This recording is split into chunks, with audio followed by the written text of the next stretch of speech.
웰컴 빌리맨! 구독, 좋아요, 알림 설정 꼭 부탁드리겠습니다. 90도 인사드리겠습니다. 감사합니다. 지금 심각한 고령화가 대한민국이 진행되는데 네. 전 세계 넘버1이에요. 고령화. 그래서 일론 머스크가 네. 당신 생각하는 가장 끔찍한 게 뭐냐? 질문했을 때 첫 번째 먼저 하십니까? 오. 한국이 네. 이대로 가면 소멸할 거다. 네. 일론 머스크가 그렇게 얘기를 했어요. 네. 인구 감소가 전 한국을 세계에서 딱 지금 전 세계에서 가장 인구가 많이 줄어드는 나라. 네. 대한민국. 네. 그 반면에 그럼 무슨 뜻입니까? 전 세계에서 가장 고령화가 빨리 진행되는 나라. 네. 대한민국. 이 대한민국을 위해서 우리 모두 힘냅시다. 그리고 정말 청년들이 결혼할 수 있는 나라를 만들어야 합니다. 우리가 정말 이 부분에 대해서 결혼에 대한 지원은 지속적으로 늘려가야 된다고 빌리맨즈는 주장합니다. 우리나라 초고령 사회라는 기준에 대해서 말씀드릴게요. 초고령 사회는요, 전 인구의 65세 인구가 20%가 넘어가면 초고령 사회예요. 근데 1994년 지금 현재 20%가 아직 안 했어요. 지금 19.7%. 거의 19.7%. 네. 그러니까 2025년 다음 달이면 20% 넘겨요. 다다음 달이죠. 2월달 되면 넘겨요. 그래서 우리나라는 2025년부터 초고령 사회가 됩니다. 박수 쳐야 될 일이 아니죠.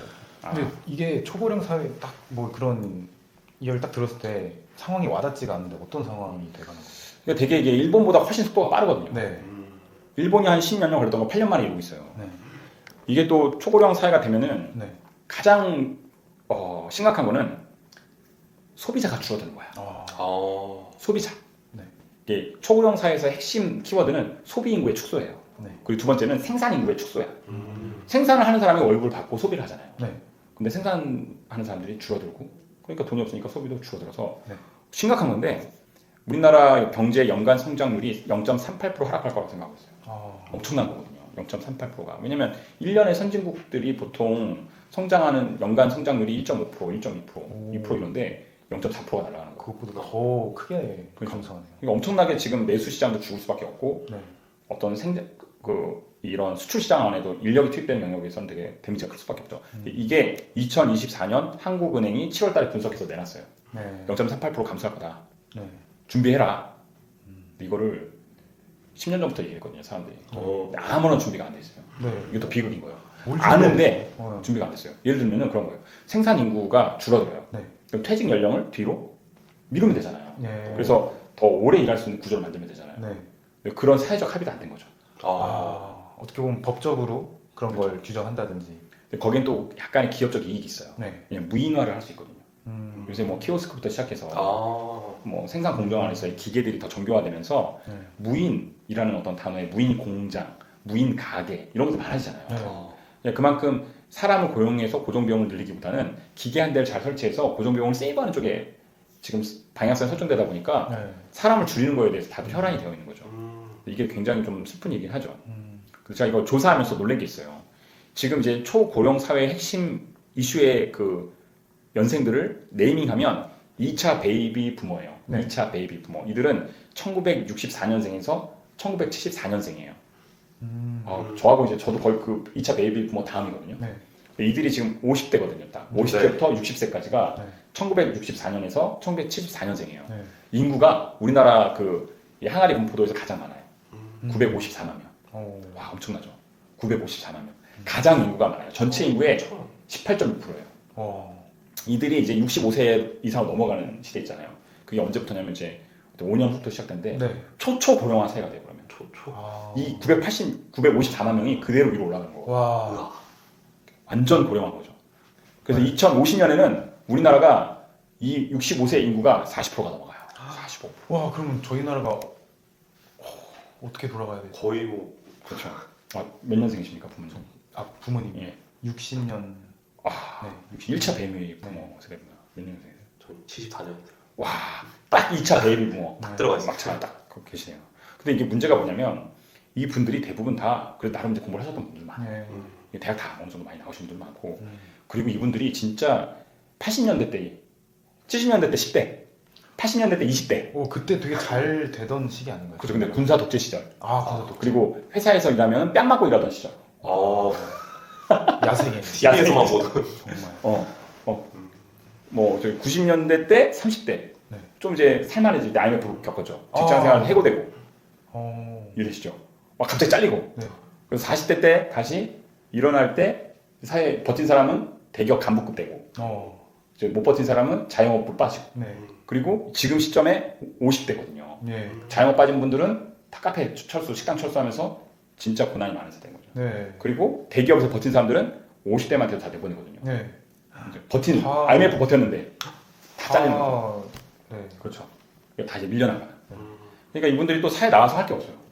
되게 예매해요. 양질의 일자리가 없어요. 왜냐하면 전반적으로 소비 인구가 아까 말했던 건 축소되고 있고 계속 소비자 판매 지수도 계속 감소하고 있으니까 이분들이 일했던 영역의 일을 다른 곳에서는 소화할 수가 없는 거예요. 그러니까 되게 정말로 힘든 상황인 거죠. 근데 아직 자녀들이 어려워. 30대 초반 결혼하시거나 네. 20대 후반 결혼하셔서 애들이 다 고등학생이에요. 네. 대부분이. 그러니까 돈이 한참 필요한데 네. 학원 다니고 막 그러는데 네. 너무 불쌍한 거지. 이분들이 이게 나와서 할 수 있는 게 없다 보니까 다 프랜차이즈 식당을 열거나 그리고 아니면 카페를 열거나 뭔가를 뭐 하고 아니면 기술을 배우거나 네. 이렇게 빠지고 있는 상황인 거죠. 정말 너무 고생이 많은 세대예요. 우리 선배님들 진짜 너무 고생이 많습니다. 그래서 자연스럽게 지금 노동시장이 분리가 되고 있어요. 네. 50대 시장, 50대가 넘어가면 이제 들어가는 시장과 50대 이전의 시장이. 네. 50대가 넘어가면 네. 기술직, 이런 타일이라든지 어. 도배라든지 하수구 작업이라든지 그쪽에 노동기술직 유입 인구가 대부분 다 50대예요. 네. 대기업 다니다가 와가지고 그거 하고 있는 거죠. 그리고 이분들의 특징이 뭐냐면 이게 어떻게 보면 그 부모 공경에 대해서 철저히 교육받은 세대거든요. 네. 70년대, 60년대 뭐 70년대 때 10대 보냈으니까 그러니까 얼마나 그때는 부모에 대한 효도가 중요했어요. 네. 부모님이 부모님을 모시고 사는 모습을 봤던 세대거든요. 네. 그러니까 이분들 세대의 특징을 두 키워드로 맞춰 세대라고 해요. 맞춰 세대. 부모를 봉양하는 마지막 세대. 그 다음에 처음으로 자식에게 부양받지 못하는 세대. 맞춰 세대. 이렇게 표현하더라고요.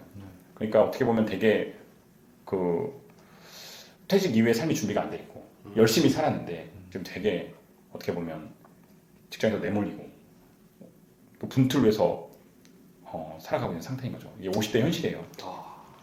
대한민국 50대 현실 참 슬픕니다. 네. 그래서 지금 프랜차이즈 창업 인구의 대부분 이게 지수가 50대에 다 걸려 있어요. 어떤 건지 알겠죠? 네. 막상에 사회 나왔는데 할 게 없으니까 이제 백종원 뭐 프랜차이즈나 이런 데서 뭔가 가맹점하면 그걸 하는 거예요. 네. 근데 이 프랜차이즈가 양날 칼이거든요. 로열티가. 로열티도 로열티지만 실제적으로는 인테리어 비용에 뭐 그 안에 들어가는 어떤 기초 투자 금액을 뽑으려면 정말 힘들거든요. 회수하는 기간이 엄청 길거든. 요새 한참 말 많잖아요. 뭐 여러 가지 프랜차이즈 열었다가 가맹점주하고 충돌도 많이 있고 또 이제 본사하고 충돌이 많고 네. 이렇게 원금을 회수하는 것조차도 되게 쉽지가 않은 거죠. 네. 이런 시대를 지금 우리가 살아가고 있어요. 근데 솔직히 여기서 좀 어디셔널하게 또 추가적으로 말씀을 드리자면 우리나라는 자영업 비율이 정말 OECD 국가 중에서 압도적으로 높아요. 다른 나라는 우리나라처럼 이게 높지 않아요. 10%대 초반대나 8%대나 이래요. 그러니까 대부분은 기업에 들어가서 기업 생활로 65세까지 가요. 아이러니하죠. 네. 그러니까 편하게 이렇게 일하다가 퇴직하더라도 다시 재취업할 수 있는 그런 기회들이 많은데 우리나라는 이상하게 이렇게 다 50대가 되면 이제 기업 생활 끝나는 것처럼 돼버려가지고 참 이렇게 알아서 살아남아야 되는 이런 생각인 거예요. 너무 네. 힘들네요. 그래서 53, 4때 그만두면은 65세부터 연금이 나오거든요. 네. 11년, 10년을 어떻게든 버텨야 되는 거예요. 그게 너무 고통스러운 거죠. 그렇다고 연금이 나온다고 해서 노인의 시절 그런 시절을 충분히 버텨낼 수 있느냐 또 부족하잖아요. 그러니까 계속 일할 수밖에 없는 거예요. 대한민국의 경제 구조가 지금 그렇게 돼 있어요. 네. 이걸 극복하기 위한 해안이 필요한 것 같아요. 여기 몇 가지 좀 제가 생각해봤어요. 이걸 풀 수 있는 방법이 뭘까를.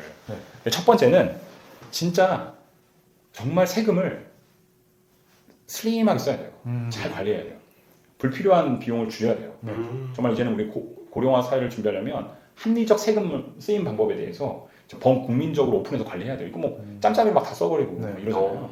그거를 잘 아껴서 진짜 필요한 우리나라가 또 OECD 그 노인 빈곤 국가국 1위거든요. 압도적 1위예요. 네. 이런 구조니까 압도적 1위밖에 안 되겠죠. 네. 왜 우리가 OECD 국가에서 가장 노인 빈곤율이 높아? 말하면 이 방금 말했던 이 모든 요소가 결합해서 이렇게 나온 거거든요. 그렇다면 이제 세금을 그게 제일 중요해요. 세금을 되게 잘해야 돼요. 두 번째로는 이 기업 안에서 그 노인분들이라기보다는 이제 어떻게 보면 고령층들이 일할 수 있는 이 제도적 면을 정비를 해줘야 돼요. 국가가. 네. 예를 들어서 청년들이 기업에 입사를 하면 청년들의 초반기에 어떤 경제 상황을 도와주기 위해서 청년 내일채용 공제 이런 제도가 있었잖아요. 네. 너무 좋은 제도거든요. 지금 없어져서 너무 아쉬워요. 없어졌어요? 없어졌어요. 없었다고 들었습니다. 이거 있어야 되거든요. 그럼 지금 청년들은 네. 또 어떻게 그러니까요. 희망을? 그러니까 그런 것들을 세금을 세이브해서 사회 초년생한테도 지급을 해줘야 되고 이제 55세 이후에 네.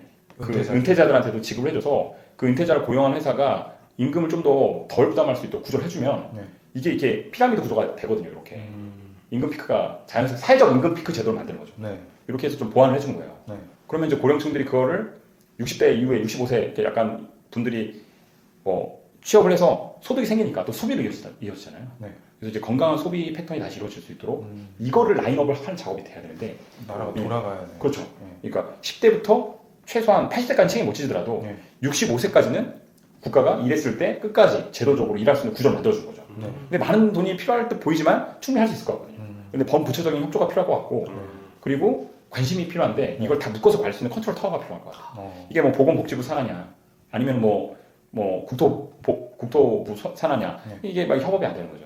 근데 이거는 진짜 닥친 재앙이거든요. 네. 따지고 보면. 네. 근데 기회이기도 해요. 네. 왜냐하면 어쨌든 일자리에서 사람이 없어서 날린 데도 있거든. 그렇잖아요. 네. 그런데 들어가지 않는 이유는 뭐 작업 환경이 좋지 않거나 네. 아니면은 뭐 급여가 너무 낮거나 이런 작업장의 환경 문제나 급여 문제일 거라고 그죠. 그거를 국가가 좀 개선을 그쵸. 해야 되겠네요. 환경 개선금을 좀 같이 어. 해서 들어가고 급여도 좀 보조해주고 아니면 또 이제 위치가 안 좋다고 판단되면은 네. 그 위치에 가까운 사람들을 소개시켜 줄 수 있는 그런 어떤 공공기관 서비스를 만들어서 50대 이후에 재취업을 할 수 있는 것을 중앙 집권적으로 관리할 수 있는 부처가 필요하지 않을까. 좀 은퇴자들의 그 직업 유통 이렇게 직업을 연결해주는 시스템과 좀 그 직업 환경이 괜찮아지는 그런 시스템이 진짜 필요하겠네요. 되게 필요한 것 같아요. 그러니까 어떤 제가 이렇게 자료조사 해보니까 네. 50대에 그만두신 분들이 구직시장에 나가서 원서를 100개 쓰면 100군데에서 안 온대요 연락이. 어. 그럼 서글프죠. 그래서 200개를 쓰면 2군데에서 오는데 네. 그 2군데에서 연락하면 너무 턱없는 급여. 네. 너무 턱없는 급여를 받고 아니면 너무 작업 환경이 그 근무 환경이 안 좋은 것이죠. 모두가 다 지금 살아남기 위해서 애쓰는 상황인데 마지막 좀 멘트 좀 드리고 싶어요. 어떤 거냐면 우리가 대한민국의 공동체성을 회복해야 된다고 생각합니다. 그래서 나만 살기 위해서 노력한다고 해서 사회가 개선되지 않습니다. 그건 오히려 서로를 죽이는 사회가 되는 것 같아요. 우리 대한민국의 공동체성을 살리기 위해서는 서로가 서로를 어떻게 잘 도울 수 있을까에 대한 그런 정신이 다시 부활해야 된다고 생각합니다. 그랬을 때 어려운 시기를 즐겁게 모두 극복할 수 있지 않을까 싶습니다. 대한민국 모든 50대 선배님들 화이팅 하십시오. 이상 빌리빈이었습니다. 마치겠습니다. 굿바이 빌리빈.